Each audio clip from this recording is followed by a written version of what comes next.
Hello, everyone, and welcome to this episode of Pod Save Chocolate. My name is Clay Gordon. I'm your host today. I'm also the creator and the moderator over at TheChocolateLife.com. Today's we're going to be doing a deep dive refresher course into fermentation, and this is a direct follow-on on my last Friday episode where I interviewed Bertus Escus to be talking about some unconventional fermentation, so reimagining fermentation. But I thought that after taking a look at these unconventional fermentation, that it might make sense to go back and do a sort of refresher course on what we know about fermentation, or what we think we know about fermentation, the conventional wisdom, the way we've been fermenting for hundreds and hundreds and hundreds of years, for people who might not have that background. If you haven't been to a cacao growing country, a cocoa producing country, and you've never actually experienced fermentation, you've only got your information from books, then I thought it might be interesting to cover the topic today. Now, I do want to remind everybody that this episode of Pod Save Chocolate, like every episode of Pod Save Chocolate, is in fact sponsored by members of The Chocolate Life. And here's the homepage of The Chocolate Life right now. You can go there. If you're not a member, you can click on this green button. You can become a member. There's always a free level, but if you do have the resources to support the work that we're doing here, I don't do Patreon. I'm not taking ads at the moment. So your support in that respect is very, very greatly appreciated. And then what I also want to point out is that for every episode of Pod Save Chocolate, there is a post which is produced, which covers today's topic. So if you're listening, you're not watching, you can go visit this post after the fact, and you'll be able to find links to resources and other information about today's post. Or if you are watching, you can follow along and follow the resources that I do cover and present during the course of each episode. Right. Also, whether you're watching on YouTube, LinkedIn, or Facebook, go into either the live chat on YouTube or the comments on LinkedIn and Facebook, and let me know where in the world you are connecting from. I will get that up on the screen. I'll give you a shout out saying thank you very much for doing that. And if you do have a question or you do have a comment, I'll get those up on screen and we'll get them asked at least and hopefully answered during the course of the episode. If not, I will follow up afterwards and put the answers to questions I wasn't able to get to during the course of the episode in the member discussion, which is at the bottom of this post. You scroll all the way down, there's a member discussion. There it is. There's a member discussion. And then you'll find, you can, and actually at any time after the episode, if you're a member, you can go in and continue the conversation once we get done. All right. So with that, I want to point out to everyone that if you looked at this earlier, you would not have seen this table that's here. And so I wanted to add some of the key concepts that I'm going to be covering so that you can refer to them after the fact. And this is sort of, they're not chapter markers in the video, but they are key concepts that will be covered. Here are some of the ones that I know that I want to cover, and I will be adding more after the fact. Right? So with all that out of the way, what I want to start off with is, what are my bona fides? What is my background in all of this? And it turns out that, why are you listening to me? Why should you pay attention to me? My background is I have an undergraduate fine arts degree in photography from the Rhode Island School of Design. I have a 20-year career in high technology, working in computer graphics, interactive multimedia, high definition television production, information management systems. And it is in that work that I'm a named inventor on 4 patents. And so I do have a whole lot of experience, number one, in visual storytelling, coming from my photography background, understanding highly technical concepts coming from this roughly 20-year career that I had in high technology. And a lot of that career in high technology was about explaining complicated topics. I've been a professional writer in computer graphics beginning in 1984 was when I first started writing for trade journals around concepts in high technology. So that's been my background for a very, very long time, taking complicated topics, breaking them down into simpler subjects, and then being able to communicate the nuance around particular topics. And it's that background that I brought into my writing about technology. or about chocolate. I brought it from technology into writing about chocolate. And so, okay, right. So I started writing about chocolate in 2001. It wasn't until I hit, it wasn't until 2003 that I visited my first producing country. It was Ecuador, where I first saw farming and I first saw post-harvest processing. And everything that I had learned about those processes was from somebody else's explanation or from reading it in a book. And it wasn't until I got to the farm that I said, oh, I was able to take all of these little bits of stuff that I had read and was able to put it together into a coherent narrative. Now, if you find yourself in that position, I'm going to be leading a group to Ecuador in November. And so if that's something that interests you, you can email me at member.support. So you've never been to a cocoa producing country, you'd like to go to a cocoa producing country, you'd like to have a nice guided tour where we're going to do an in-depth coverage of all of the topics that you're interested in when it comes to cocoa.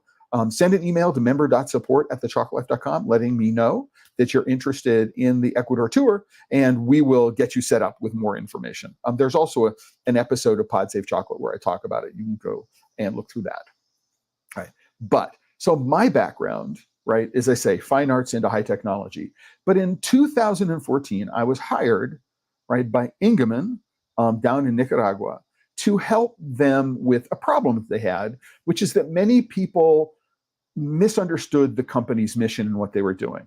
You know, there are a lot of people thought they were Europeans coming to a cocoa producing country and oppressing farmers. And so I was hired by them to help reposition, right, their marketing, to help them tell, I think, a more genuine story, a more authentic story. And as a part of that, we ended up producing, and I ended up attending, a series of 1 week-long boot camps that were held in and around Managua, Matagalpa, and into the mountains north and slightly east of there. Right? And during those boot camps, there was an opportunity, well, not an opportunity, we spent time at the Post-Harvest Processing Center, which was between Managua and Matagalpa, and learning from Ingemann's fermentation scientist, a woman by the name of Zoe Papalexandratu, about their approach to fermentation, very highly technified fermentation. And I'll go over what technified fermentation is, right?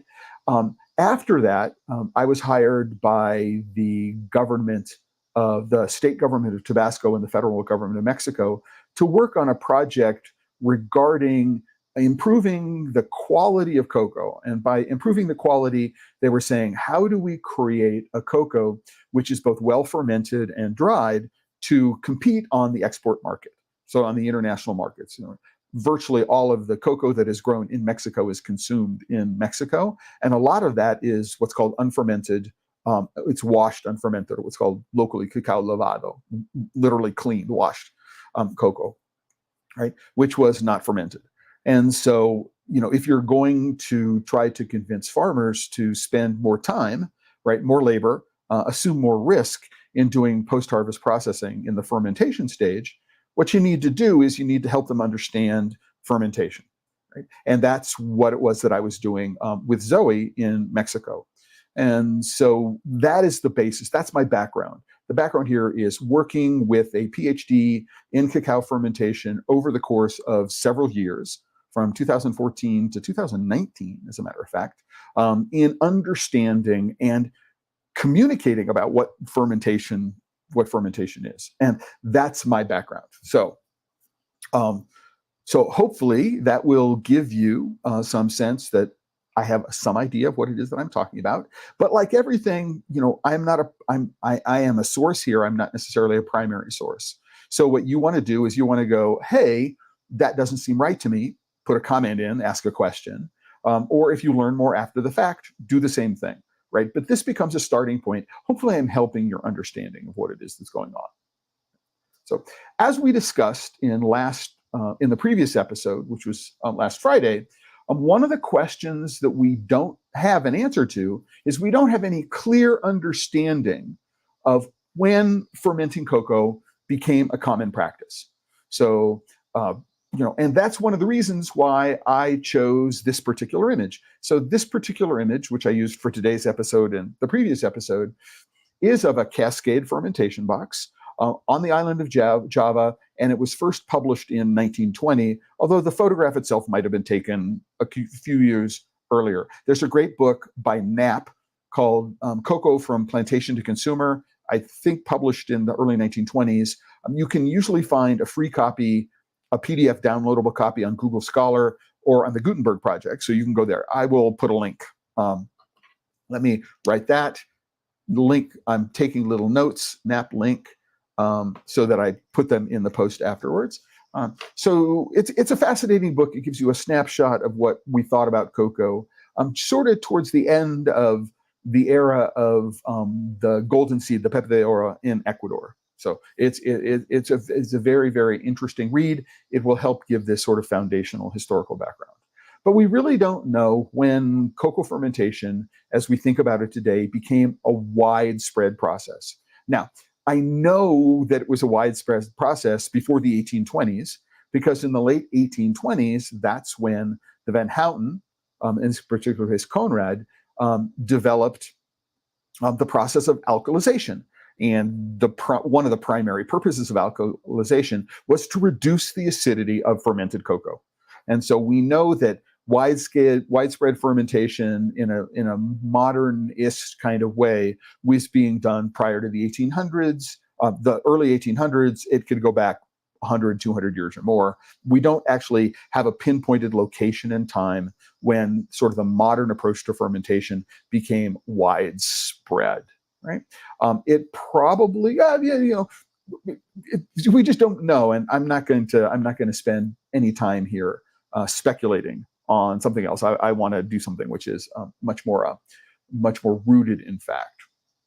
Right. So I do want to start off by hitting some key definitions, and two of the key definitions I want to get to are vocabulary and vocabulary changes, which I think is confusing.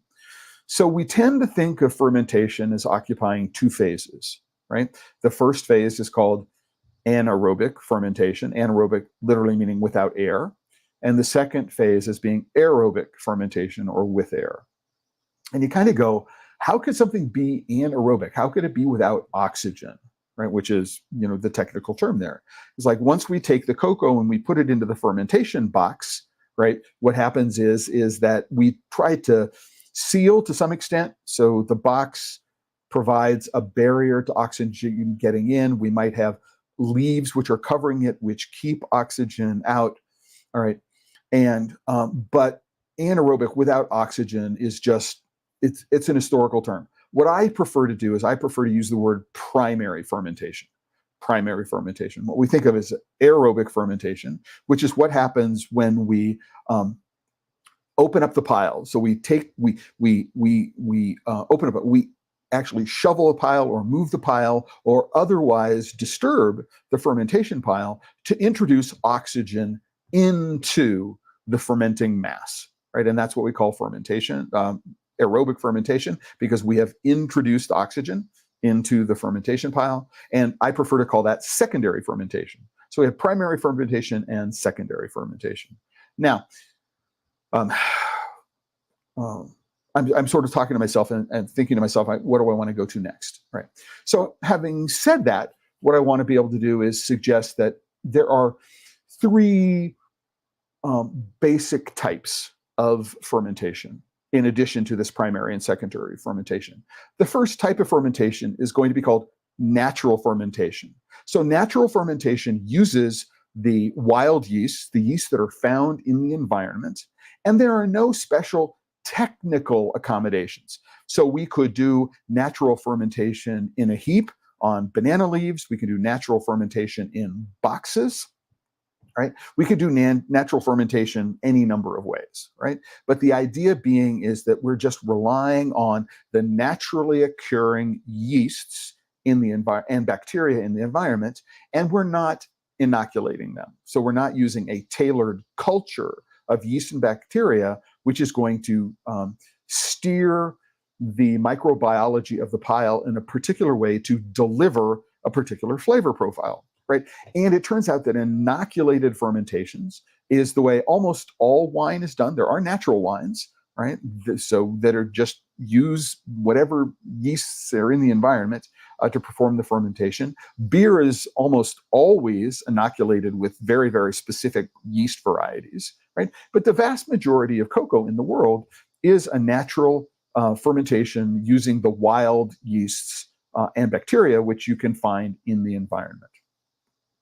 A second version of that fermentation, the next step up, is what I call instrumented fermentation. So, for example, what we might do then is we might put a probe thermometer into the pile. And what we're going to do is we're going to keep track of temperature. And the changes in temperature are going to tell us some things. They're going to signal to us about where the fermentation is. And based upon our understanding of what the changes mean, that will encourage us to, now it is the time to turn the pile, right? So we might say, the temperature has peaked and it's starting to come down, and so the primary fermentation phase is over. And so what I'm going to do then is I'm going to open up the pile. I'm going to introduce air into the pile through stirring or some other mechanism. Moving it from one cascade to another cascade is another way to do that. And then I'm going to put the thermometer back in the pile, and then the temperature is going to change over time. And I'm going to use those changes in temperature to tell me, for example, when's the next time to turn the pile. So that would be instrumented. Now, this could be a probe thermometer. It could be a data logger, which is actually sampling the temperature, for example, every 5 minutes or every 10 minutes, and it's recording it. And then I can keep track of that fermentation temperature profile over time. And I can look to see how changes, for example, if it's really cold one week, does the pile get as hot as it does when it's much warmer? So we can use that information to understand variables and to try to control the variables. That's part of what instrumentation is about. So technified fermentation takes this notion of instrumentation and takes it a lot further. And this is what I learned working with Zoe at Ingeman in Mexico. It's really all about what I think of as highly technified information. Now, the first part of understanding technified fermentation, right, is understanding the local microbiome. So if you're doing a wild fermentation, what will happen is that there are families of yeasts and bacteria, right, that live in the local environment, right? And while the yeast varieties may be the same, they don't necessarily have to be the same. Now, for example, if you know anything about San Francisco sourdough French bread, you'll know that there is a very specific variety of yeast which produce a very, very specific flavor in sourdough, in San Francisco, specifically sourdough bread. And so it turns out that I could capture that yeast, I could purify it, and I could use it, as a strain to inoculate starters. But then we have similar things that are going on in the environment, right, wherever we are. So the mixture of yeasts, which are naturally occurring, for example, in Nicaragua, might be different from the way they are in Ghana and the Ivory Coast, right? It could be the same yeasts, but they're there in different ratios. Right? And so part of technified fermentation is understanding what yeasts there are in the environment and which varieties dominate, so that we can start teasing out to some extent which flavors in the cocoa that result come from the different yeasts. That's one reason we might do that. Another thing that we're looking at is what bacteria. And there are two classes of the bacteria that are generally available, one of which is Lactobacter. And if you've ever had some cacao, which has got a lactic, sort of a sour milk flavor, that's because the conditions of fermentation, which promote one particular variety of Lactobacter over another, were insufficient at the beginning, so that the undesirable species came to dominate and to generate these lactic flavors. You do need them both. You just want to make sure that the undesirable one does not start off in conditions of secondary fermentation that promote it over the other. The other form of bacteria, which is in secondary fermentation, is going to be Acetobacter. And the Acetobacter is going to be drive the secondary fermentation processes. Now, having said that, primary fermentation and secondary fermentation. Primary fermentation, also known as anaerobic fermentation, is where the yeasts in the environment are going to convert consume and then metabolize and then excrete, right? The sugars that are naturally occurring in the pulp, right? And it's going to turn that into alcohol and heat. And it is the combination of alcohol and heat which penetrate the cacao seed, which number one, kill it, prevent it from germinating, right? But start a series of chemical reactions within the seed, which are going to convert amino acids or proteins into simpler amino acids, long chain sugars into short chain sugars, all kinds of chemical reactions which are going to alter the chemistry of the seed. Right? At the end of primary fermentation, right, what we're going to do is, by introducing oxygen into the pile, we're going to change the conditions for the growth of the microorganisms which are in the local environment, into ones that are less favorable to yeast and more favorable to bacteria. And these bacteria are going to consume the alcohol, right, which is got a lot of sugar in it, right, and are going to create acetic acid and heat, right? Now, what happens is that we can chart the rate of microbial growth as a measure of heat, as well as a measure of changes in pH in the pile, right? And so by keeping track of temperature changes and pH changes, what we can do is we can say fermentation is now ended. And whether it's primary fermentation or secondary fermentation. And what we will say is, if we go any further, what we're going to be doing is we're going to be fermenting out the chemicals that lead to interesting flavor, right? And we're going to be replacing them with simpler chemicals which dominate simple chocolate flavor. And so we want to be very, very careful about knowing when fermentation ends. But technified fermentation is about knowing, what is the microbiome? What do we know about the yeast and bacteria which exist in the environment, right? And if we're not actually inoculating, so we're not actually taking a powdered mix and putting it into the pile, how do those yeast and bacteria get into the fermentation pile? And it's really simple. Number one, they're floating everywhere in the air, right? So they're just the natural environment, right? They're everywhere.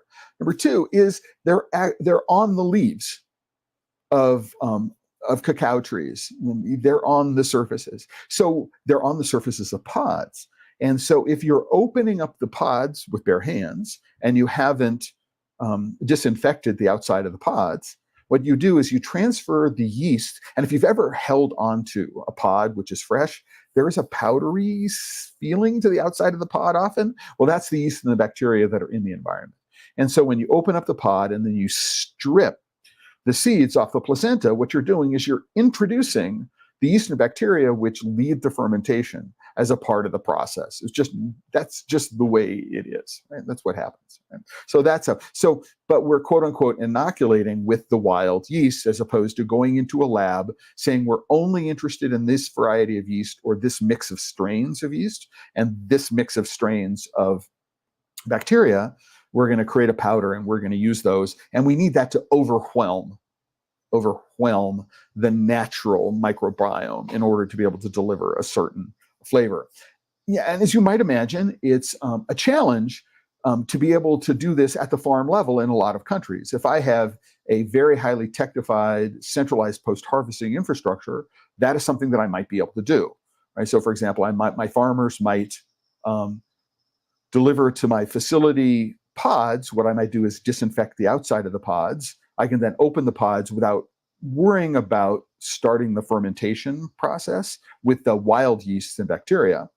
And then I can put them in a container and I can add my inoculant, and therefore I can control the flavor that way. So those are examples of very, very highly technified fermentation, as opposed to simple instrumented fermentation, as opposed to natural fermentation.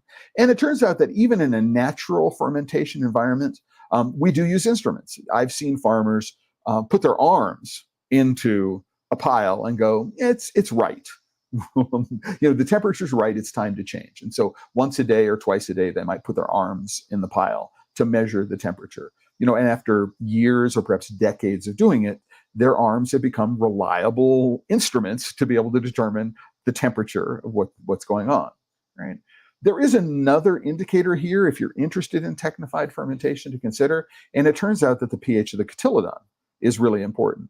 So West African Forasteros, right? So the Amelinado variety, which would have originated in Brazil, which was transported to Africa by the Portuguese, has a different starting pH than many varieties which are considered to be fine in flavor cocoa, right? And so one of the things you might do in a technified fermentation is to examine the pH of the original bean and then monitor changes in pH during the fermentation. Right? And it turns out that this is one of the techniques that Ingemann uses to develop its protocols. They know that the fermentation, if the pH starts here and it drops to a certain point and then it starts going up. So it starts off at a certain level. It might be 5, for example. It drops by 1 point to 4, and then it starts rising again, becomes more basic. Then we say, okay, fermentation is over. Right? And what we can do is we can use the pH of the cotyledon as a more reliable indicator that fermentation is complete, compared with just an indicator of temperature, because the temperature might be somewhere else, right? So temperature tends to be a less reliable indicator of when fermentation is complete, right? So with all of this, what is the purpose of fermentation? Why fermenting, right? And I think that before I get there, we're almost halfway through today's episode. I'm running through things. If you guys need me to slow down and talk, please do. But the archive of this is going to be available immediately afterwards. Eventually, I'll get it up as an audio-only podcast. But what I do is I want to give a quick shout out to Luis Felipe Trujillo, who joined on YouTube like 15 minutes early. Right. So he's really, really excited to be here today. Luis, thank you very much. Things are going very, very well here in Prescott, Arizona, where I am. Hey, listen, I always like to hear from fans. Thank you very much for letting me know. All right. And no matter where you are in the world, if you're connecting here, go into the chat, whether you're watching on YouTube, LinkedIn, or Facebook, and let me know where in the world you're connecting from. And then if you also have questions or comments, I'm getting it done. If you like the video, please give it a thumbs up, subscribe to the channel. Really appreciate that support. Okay. So let's talk about the purpose of fermentation. If we go back to the previous episode, so last Friday, with Bertus Esquis, one of the things that Esquis said during our preparation for this, and that we mentioned during the episode, is that there is an ICCO definition for what conventional or bulk commodity cocoa is, as opposed to what they call fine and flavor cocoa, what I prefer to talk about as specialty cocoa. But the definition, the difference between a bulk cocoa and a commodity cocoa and a specialty cocoa is that a bulk cocoa is only going to be producing cocoa flavors. Right? And that is a combination of genetics and post-harvest processing.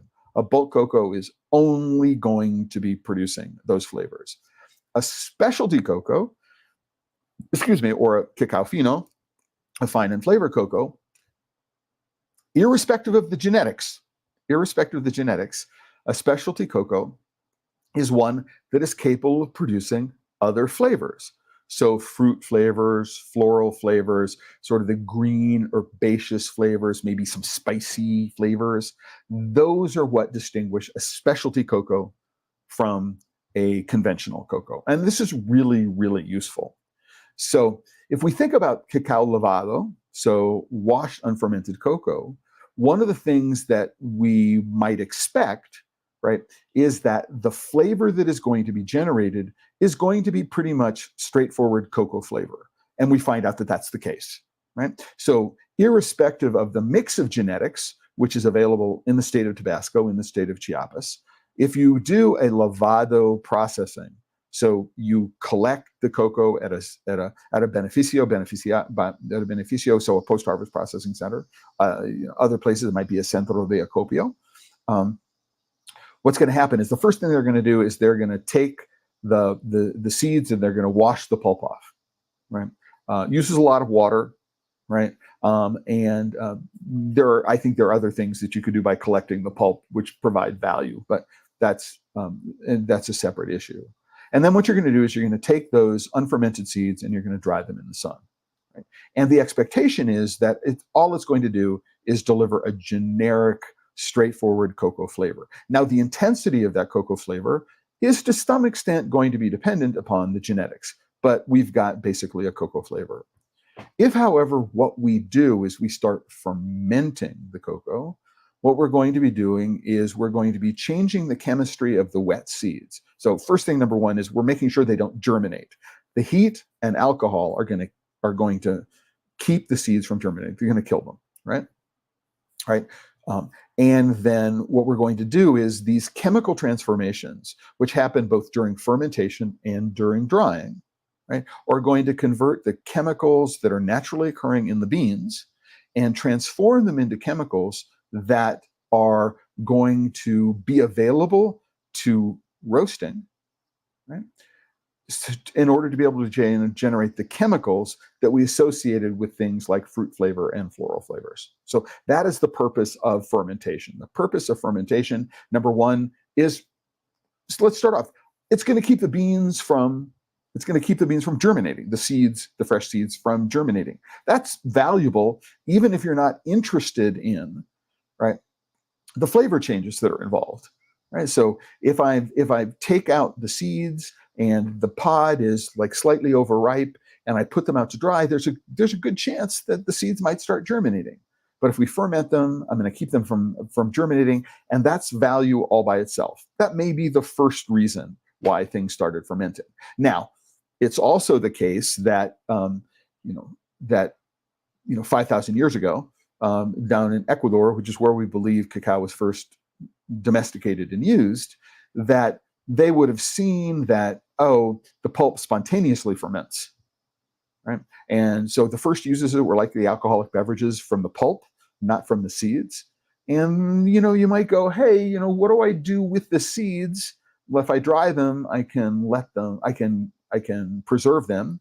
And I don't like the way they taste, so let me put them on a comal and see what happens when I taste them. And they might have noticed a difference between seeds that had been fermented and seeds that weren't fermented.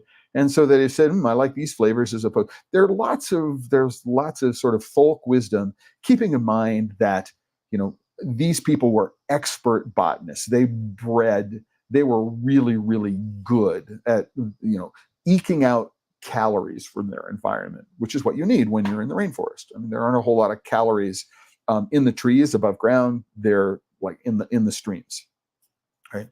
So, and there's a great book, if you're interested in that topic, it's called 1491 by Charles Mann, which gives a really good overview of what the Americas would have been like before the arrival of Europeans. And this is a particular topic that Mann talks about as a result of that.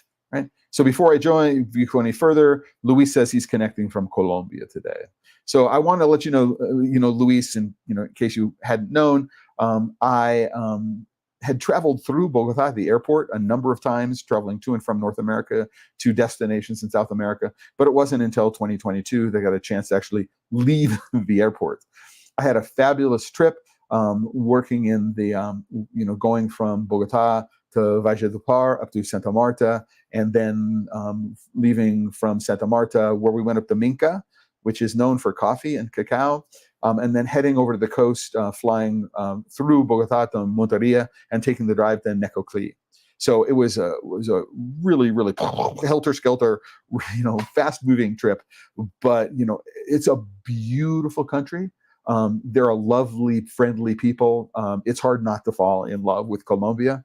And then we also had arepas con huevos, which, at like 6 o'clock in the morning on the side of the road. It's like, it's like my favorite food. It's like one of the things that I miss most from a food perspective of all my being in Colombia. And so I can't wait to get back. I would really, really love to. All right. So having done all that stuff.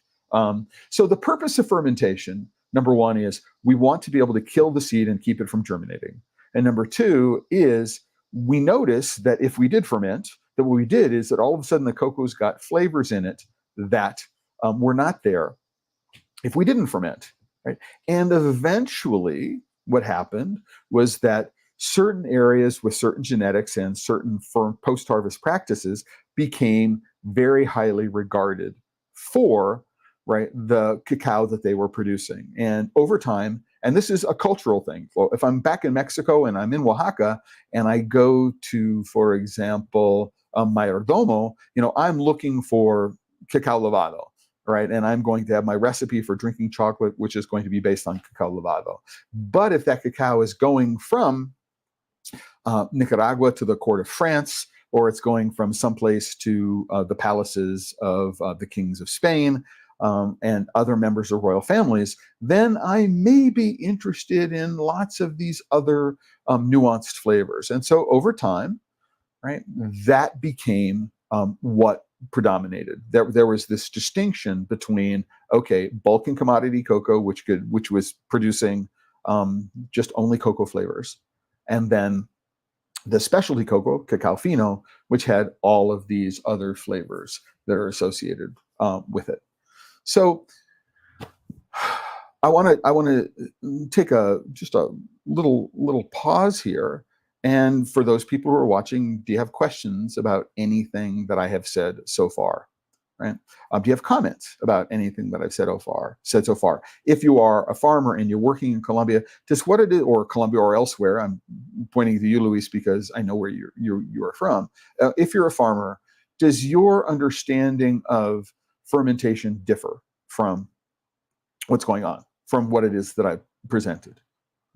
And if it does, put it in the comments. Right? If you agree with me, you disagree with me, put it in the comments, let me know, ask a question. I'm happy to go and discuss it. Right? So in Mexico, right, one of the challenges associated with fermentation and producing cocoa for export is that until recently, the value of cocoa on the local market was higher, right, than it was on the international market. So if the international market for bulk cocoa was $2.50 a kilo, the local market was selling it for $4 a kilo.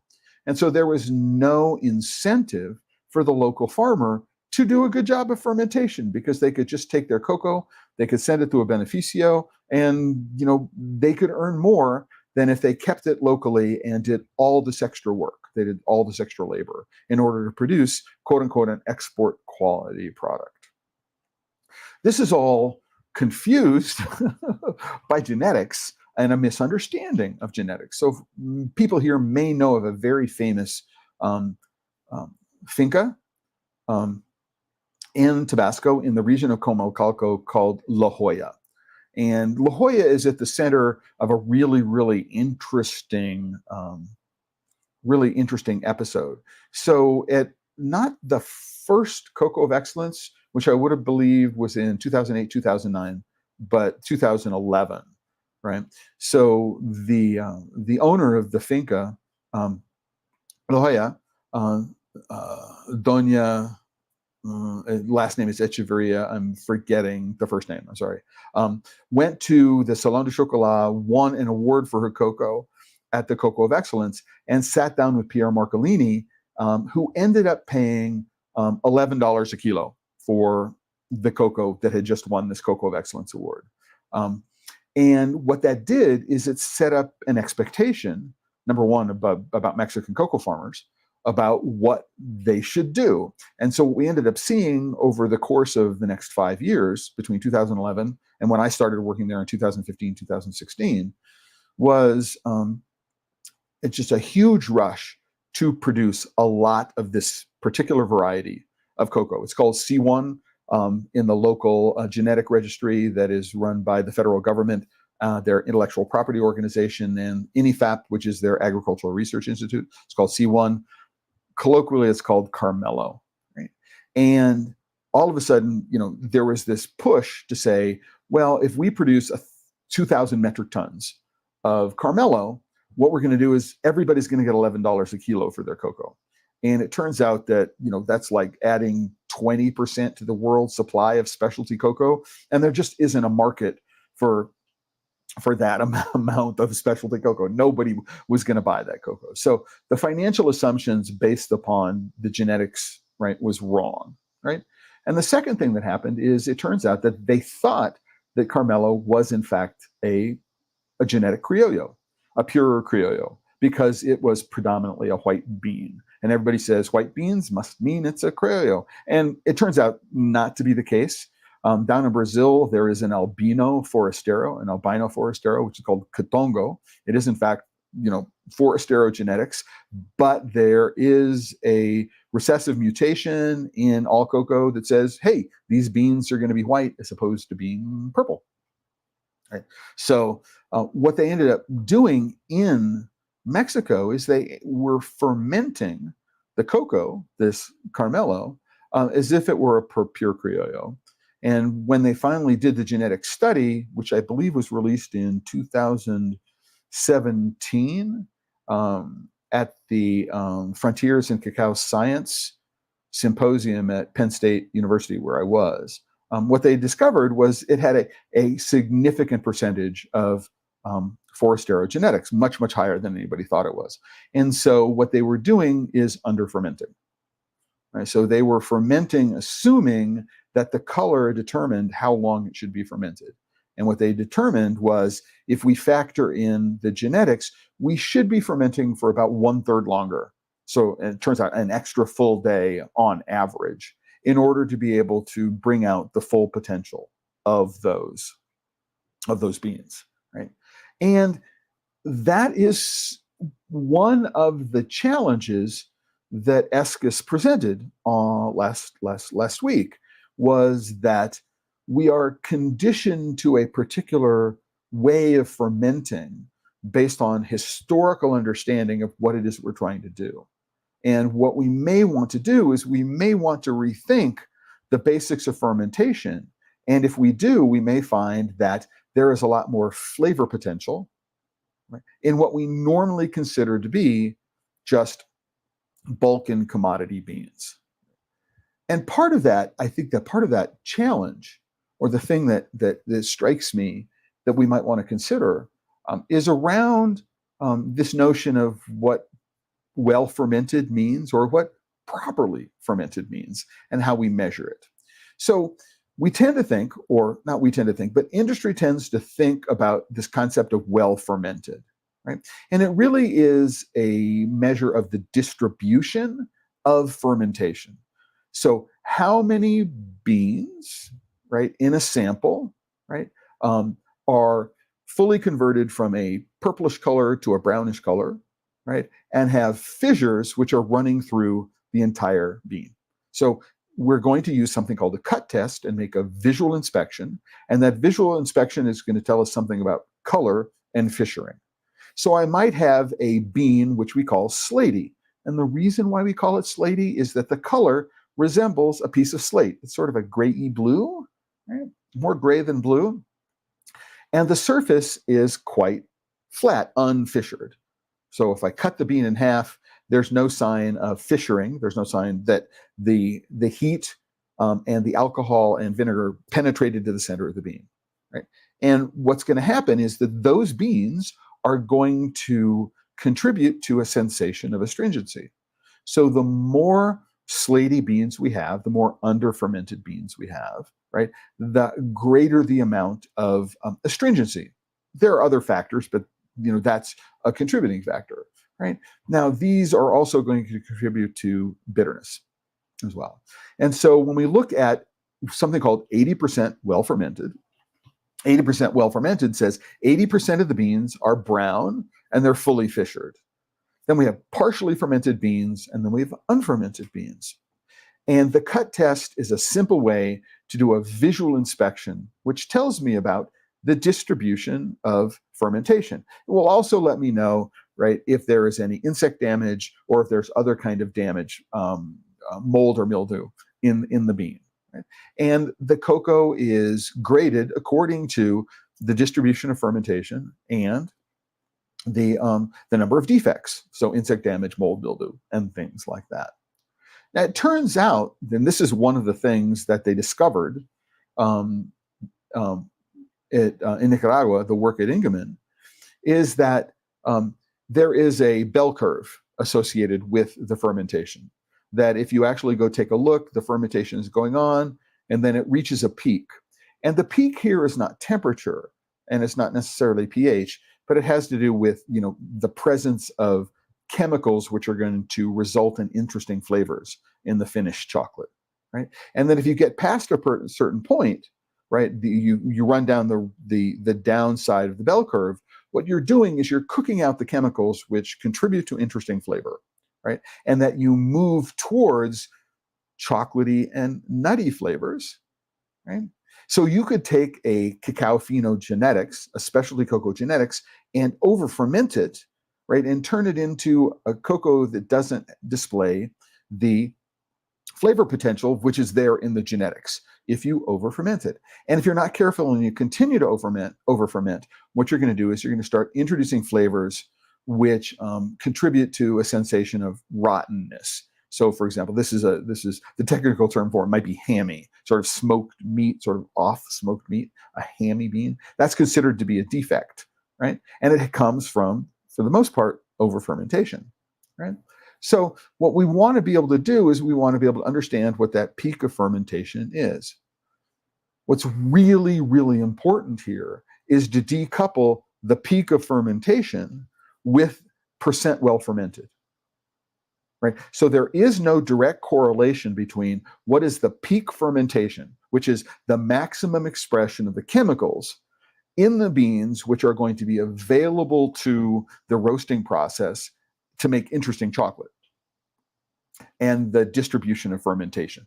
The two are entirely not related to each other. There is no correlation between the two. It's not a causation. There's nothing. There is no there is no relationship whatsoever. Right? And this is really confusing to people. So, for example, England found that for a particular variety that they were growing, that the optimal distribution of fermentation was about 38%. And so you had about 38% of brown beans, and then you had a mix of lila or lilac and other colors, right, ranging through to dark purple, right, which they found in their experiments converting those beans into chocolate actually contributed to the best chocolate flavor, the most potential. So if I'm looking for fruit, I'm looking for flowers, I'm looking for dried fruits, I'm looking for all of these wonderful flavors that cocoa is capable of producing that's not straight cocoa, that sometimes the best distribution of fermentation could be as low as 38%. The problem is if you give this cocoa to a buyer, a trader who's used to doing a cut test and saying 80% well fermented, and anything under 80% well fermented is defective cocoa, you have a really hard time convincing these people that no, they need to rethink, right, what their definition of well fermented cocoa is. Is it about distribution of fermentation, or is it about flavor potential? And this, I think, is the biggest lesson that I learned over the course of the years that I was working, is that the two are not related. Now, if that's the case, what does the cut test do? Right? So the cut test, as I mentioned, is a way of doing a visual inspection of cocoa beans. It lets me know the distribution of fermentation. How many are well fermented, how many partially fermented, how many unfermented beans there are. Right? And then it also tells me if there are any other kinds of damage, insect damage, mold, and mildew.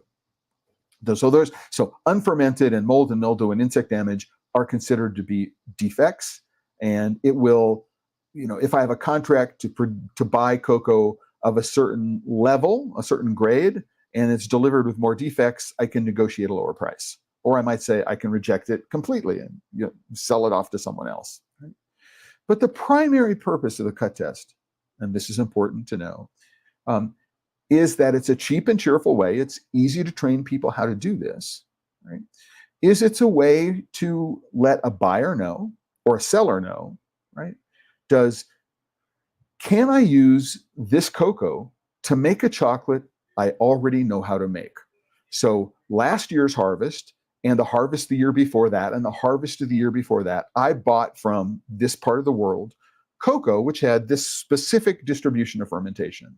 And I was able to use it to make a chocolate that tasted the way I wanted the chocolate to make.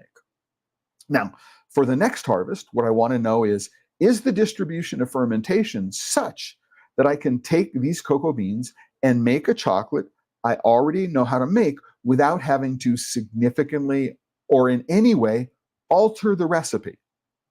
That's the purpose of the cut test, to very, very quickly determine if the cocoa that I'm purchasing can make a chocolate I already know how to make. The cut test is not an absolute indicator of quality. It is not. The cut test will tell you nothing about the quality of the cocoa, the flavor potential of that individual cocoa. So I want to do a quick shout out. You'll see from Blue Spruce Chocolates, Mark and Yuri in Kittredge, Colorado. He said he once got his hands on a Cotongo in 2020 from Bahia. Such an interesting bean. I haven't seen any since. There's not a whole lot of, so Brazil now produces, I think, somewhere between 200 and 400,000. I've had two different reports. I don't remember which is the most recent. Cocoa. So they produce a lot of cocoa. They're a net importer. And the last I heard, which was when I was there in 2022, is they only exported about 600 metric tons of beans. And so there's not a lot of Brazilian beans that are available on the market. And so while you will find some Cotongos which are available in chocolates made in Brazil, it's hard to find Cotongo beans outside of Brazil. So just a quick understanding there. But yeah, no, it is an interesting bean, right? Because it sort of defies expectations. It is a Forastero, but it is an albino. It is an albino Forastero. It's a white bean, right? And what we realize then is that white beans are a recessive genetic mutation in all varieties of cocoa. And so it may be that these 100% white bean cocos are a result of crossbreeding. Could be, right?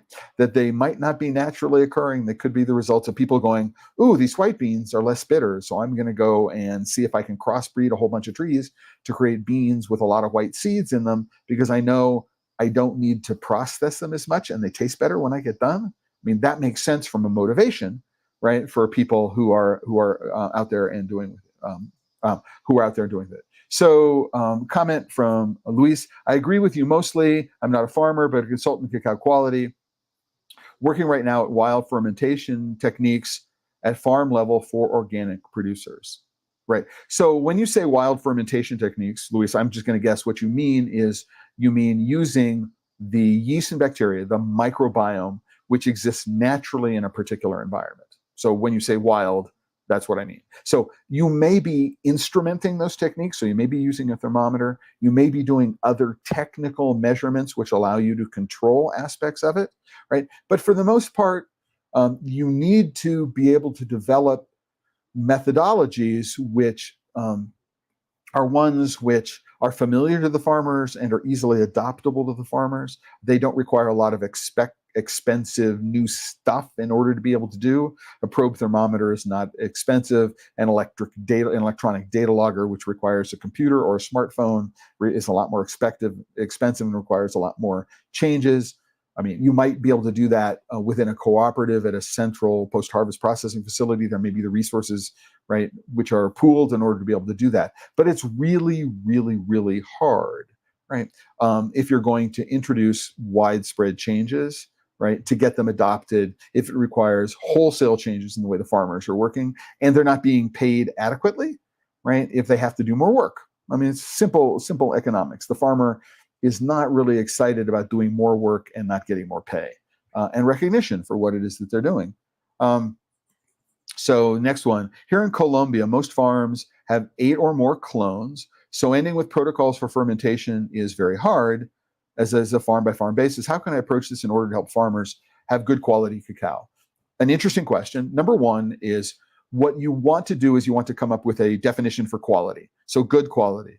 If I'm a buyer, the number one thing I'm interested in is consistency. So if I'm going to buy from you 1 year, I want to know that next year the flavors you're going to produce are the same. And so one things you may want to consider is my focus is going to be on whatever the quote unquote flavor potential quality is, right? Then what you want to do is you want to go and focus on, okay, how do I ensure consistency from harvest to harvest to harvest? So that would be the first one, the first place I would go. The second place I would go is we ran into this problem in Tabasco. So there is a mezcla típica, a typical mixture, which exists on a lot of Tabasco cocoa farms, which consists of 4 different varieties. And what we ended up doing is we ended up developing variety-specific fermentation. So I said, listen, if you harvest all your pods, and rather than breaking them under the trees, what you do is you bring them to a central place. You separate out the pods, if that's possible, phenotypically. You can just look at them and go, this is variety 1, this is variety 2. What you can do is you can then collect them, and if you have enough mass, so we're doing this with a bunch of farmers, you can say, I have enough mass to do an individual fermentation of this variety, an individual fermentation of this variety, and an individual fermentation of that variety. So what we did is we said, the other thing we're going to do is we're going to take the typical mixture, and we're going to assume that there's a roughly equal ratio of all of them. You can't make any other assumption, right? What we did is we developed mostly Zoe, developed a protocol which is aimed at getting the best that we could out of this typical mixture. Right? So we ended up developing 5 different protocols for this particular case, where we could isolate the individual varieties and get enough of it to do an individual fermentation of that variety. We did that. Where we couldn't, what we did is we developed a fermentation which recognized that there was a mix. Right? Now, again, what you'll do is you'll say, well, some of these are over fermented, some of these are under fermented. So what you're looking for is, how do we get the most even for distribution of fermentation that we possibly can across all the varieties? And what we're doing is we're looking to maximize consistent flavor potential. And it's that word consistency, right? Consistent flavor potential, whatever that flavor potential is.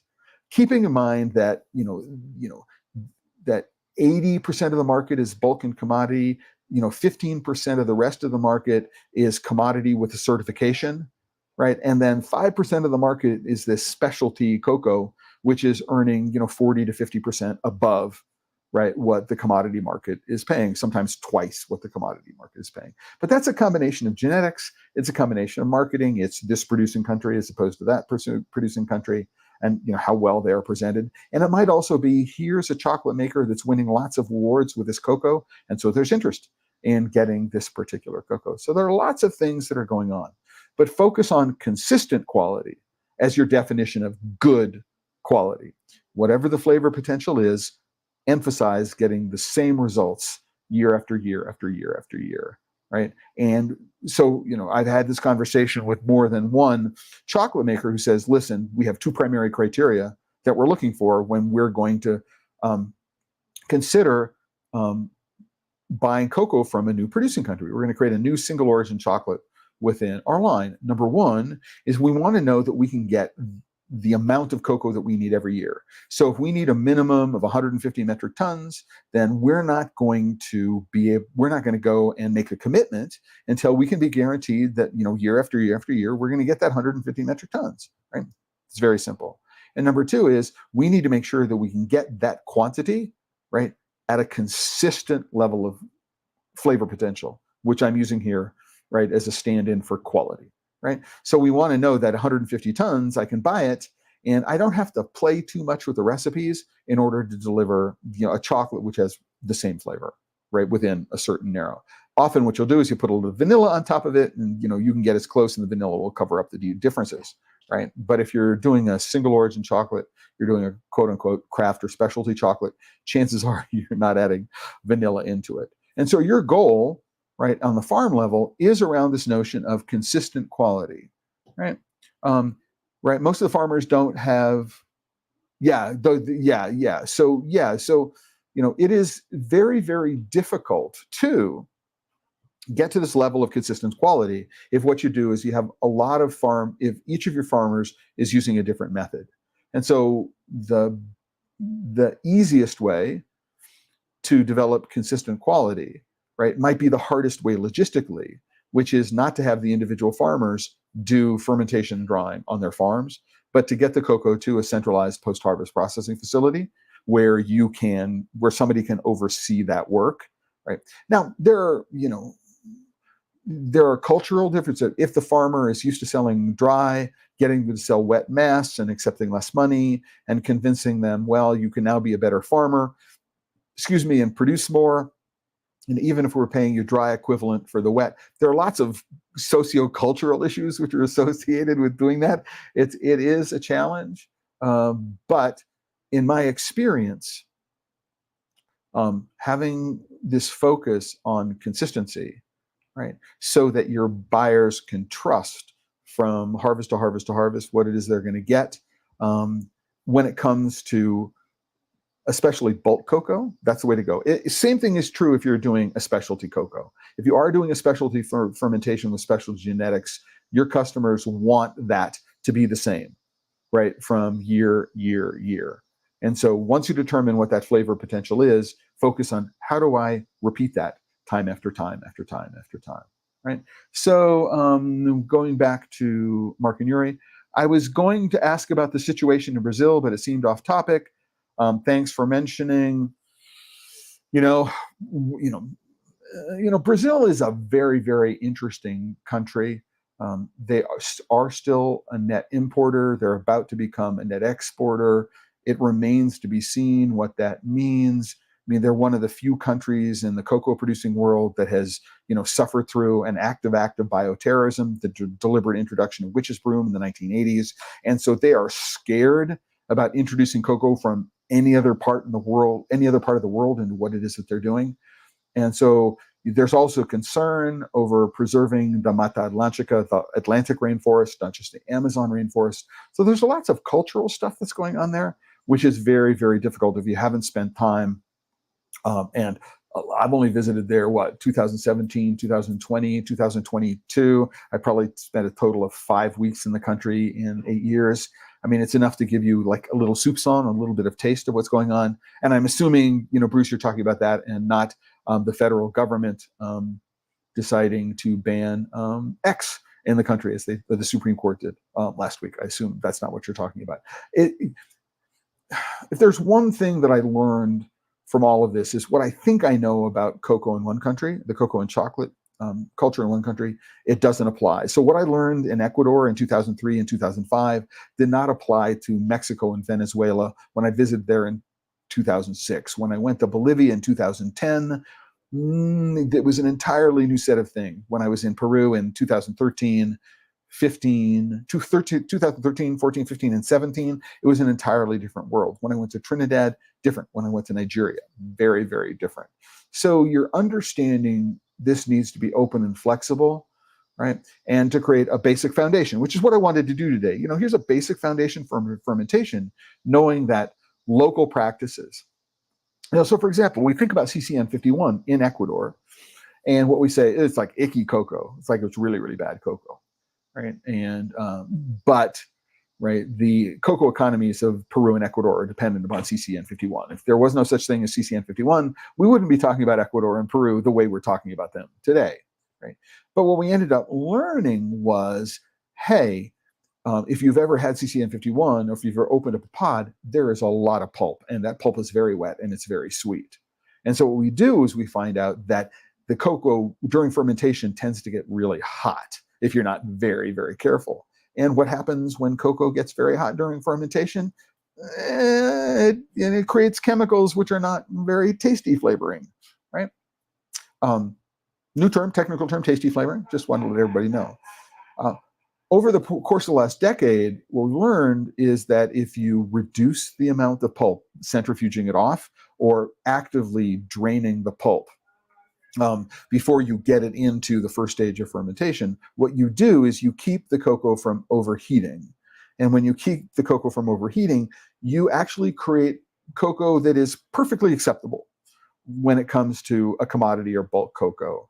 And technically, because of the national genetics that are in there, I mean, there's a parentage, a national parentage in CCN 51, that you might actually be able to, if you ferment it properly, be able to have something which generates what we would think of specialty cocoa. As a matter of fact, the Ecuadorian government considers CCN 51 to be cacao fino, and if you actually look at the ECO list, it says Ecuador 75% of exports are cacao fino. When the bulk of those exports are CCN 51, that's one of the reasons why.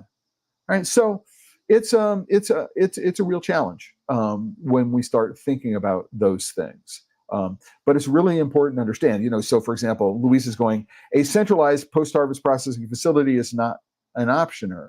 As we're working with organic producers, I would say that there is no connection between organic production and post-harvest processing in a centralized facility. It's not that they are organic producers. What I would like to know, and I don't necessarily know that this is the answer, if we have the time to go into this in any depth, right?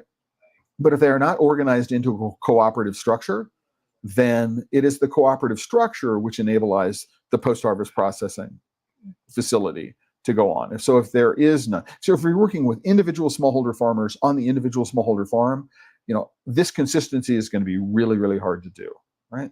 The only thing that you might be able to do is to get everybody into the same kind of fermentation box so that everybody is fermenting the same way, right? And then what you're doing is you are able to provide them with some instrumentation and some understanding so that they become more consistent in what they're doing.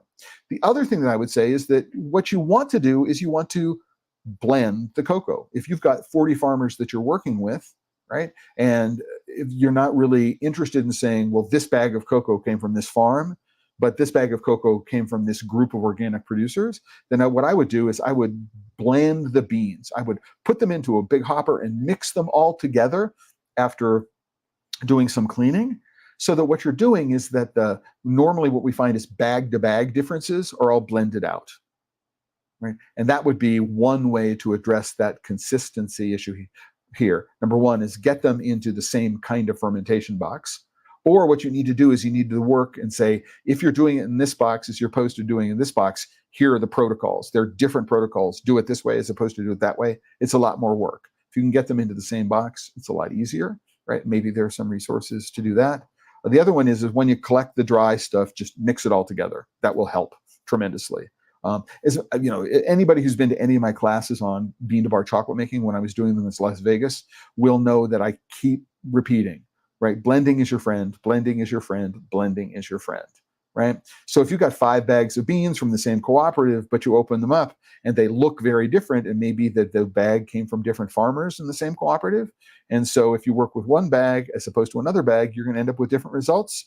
Mix all the bags together, right? That will blend out the bag-to-bag differences. And then if you're roasting and you're doing lots of different small roast batches in order to get a batch to go into a refiner, blend those. So blend the different roast batches. So if there are small differences in the roast, right, as there inevitably going to be when you're doing small batches, that you can blend the differences out. And so that's one thing that I would think that you'd want to do. Do it before it leaves for whoever the first buyer is. You want to do that work before there's a first buyer off the farm, right? You don't, because one of the challenges associated with traceability, for example, when something like mass balance is involved, is you lose all traceability, right? Once something hits the port and you start mixing all things together, you don't know where any of the cocoa in this particular container came from. But what you can say is it's traceable to these farmers, and you can know that this particular lot of cocoa contains cocoa from these farmers, from these farms. I can't tell you that, this 20 kilos came from this farmer and this 20 kilos came from another farmer and these 20 kilos came from yet another. But that's how I would do it. That's how I would do it if I were asked to consider it. But I don't think it is because they are organic producers. I don't think that is the case. Unless because they are organic producers, their productivity is lower, and so there's a problem getting all the cocoa you need. I mean, I would think that, what you're looking for is you want to have at least a short container. So you want to be able to produce at least 12 metric tons so people can buy, oh, here's a 12 metric ton container and all the cocoa in the container is going to be the same, right? So that might be a goal. If you can get to a long container, you can get to a 40-footer and you're doing 20 and 25 metric tons, I think that's the way to shoot for consistency in what you're doing. Last comment is from Josh Parker. Looks like I made it on when you were live. Hey, Josh, hope things are going great in Idaho. Hope things are going well for you. And we haven't spoken in person for a while. I'm not certain what it is that's going on with you, Chef Josh, but it's always great to hear from the people who catch me live. And with that, we're 10 minutes over the hour, and we've covered a lot, but there is so much more to cover. I mean, it's just, as I say, this is a deep dive. It's a refresher course. It's 101, right? I wanted to give you an idea about the way I think about fermentation, the way I approach fermentation. We didn't get into other kinds of fermentation. For example, there's this new anaerobic, 100% anaerobic fermentation that happens in barrels, and the temperature always stays below 115 degrees Fahrenheit, about 45, 47 degrees. So if you were doing a raw chocolate, doing a 100% anaerobic fermentation might be a way to go. And it's raw. Is it the most flavorful stuff in the world? No, you're not going to have any. There are lots of other kinds of places that we could go, but talking about different kinds of fermentation, natural fermented or natural instrumented and technified, talking about using primary and secondary fermentation as opposed to anaerobic and aerobic, I think simplifies things and makes it a bit more understandable in terms of the process. And then talking about what the cut test was created for, what its limitations are, and then rethinking about what the distribution of fermentation means. That 80% well fermented is really, really good for bulk West African Forastero, right? Or if what you're trying to do is you're trying to say, I want all my cocoa only to be able to produce cocoa flavors. I want all my chocolate to be cocoa forward, and I don't want any fruit. I don't want any flowers. I don't want any spice. I don't want anything other than cocoa flavors and flavors which can be developed, which are straight roasty flavors, which is sometimes nutty, but it tends to be maybe on the astringent, bitter side of things when you think about that, right? But if you are interested in these other things, right, you need to rethink fermentation, and you need to understand what fermentation is and what its limitations are if what you're going to do is you're going to go make changes.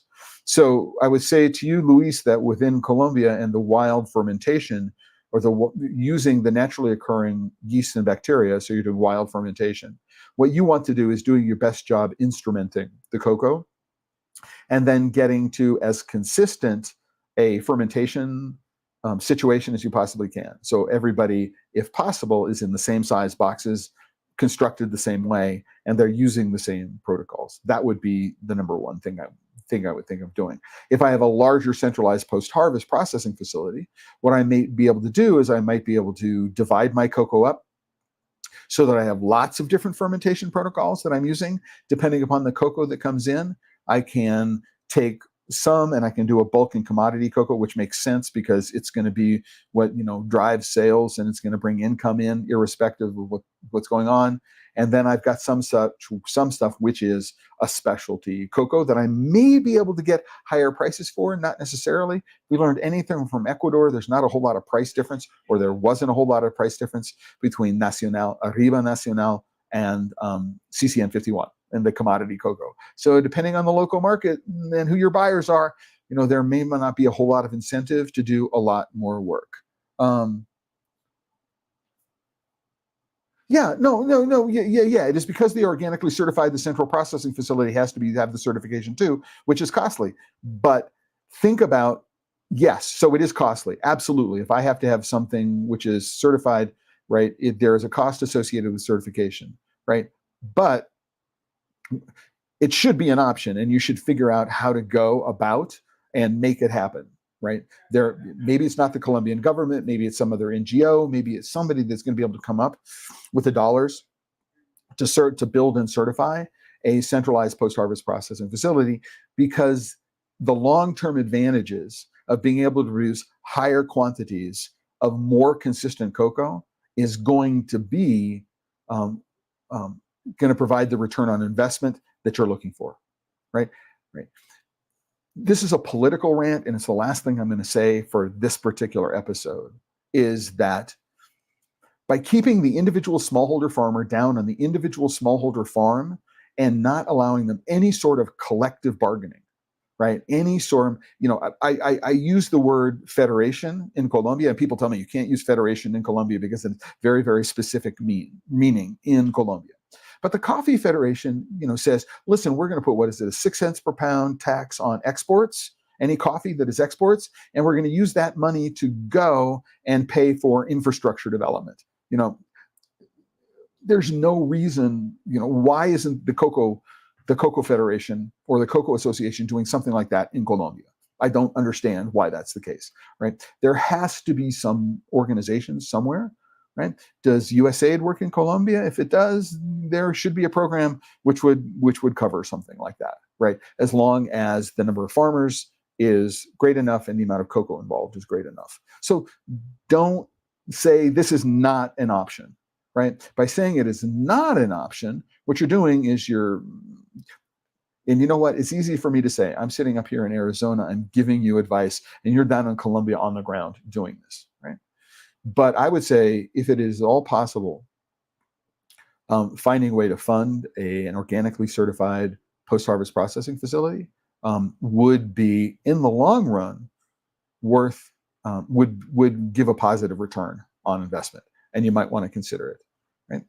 Until then, right, distributing out to all of your farmers who are using different fermentation methods and different fermentation protocols and trying to develop consistent quality is really, really, really hard. And you're making your job much, much harder, right? And that's my experience, working in, in Caribbean islands, into countries throughout Central America and South America. The little bit of work that I've done in Africa, this is a problem all the way. But it's a problem everywhere, right? That keeping the smallholder farmer down on the smallholder farm and not finding ways to allow them to collaborate. I would use the word federate, to create an organization which will allow them to collectively bargain and to share resources is one of the things that the cocoa industry and the chocolate industry rely upon and take advantage of. That's the political aspect of it, right? The NGOs, for some reason, seem to be committed to keeping the smallholder farmer down on the smallholder farm, right? And what it does is it keeps them from being able to, it disincentivizes the formation of political units that provide for collective bargaining, right? And I think that's a problem. That is a problem. A political rant to end today's episode. But what I do want to end today with is quickly sharing, because we've gone over quickly sharing. This is the post for today's episode of Pod Save Chocolate. There is a table which contains some of the topics. I'm going to add some additional resources to this page. Certainly the link to the NAP book, where this image is, I don't know if this image is in the NAP book, but is referred to here in this reference from Wikimedia Commons, which is where I found it. So I'm going to do that. Also, here is the homepage of TheChocolateLife.com. If you're not currently a member, you can go and click on a green button. Mine says account because I'm logged in. If you go, it'll say join. You can become a member. There's always a free tier. If you do have the resources to support the work I do, go to Patreon, not taking ads. Your support, direct support, helps me keep Pod Save Chocolate on the air. While you're doing it, like this video if you thought it was interesting. Subscribe to the channel so you get notifications for future episodes. And with that, this coming Friday is going to be the monthly news and AMA. And if you're a member, the monthly newsletter is going to be delivered between now and Friday. And with that, I want to say to everybody, and I want to end today's episode as I do to every episode of Pod Save Chocolate, which is, if you're working with chocolate and you're not having fun, you're doing it wrong. Until the next time, everybody, ciao.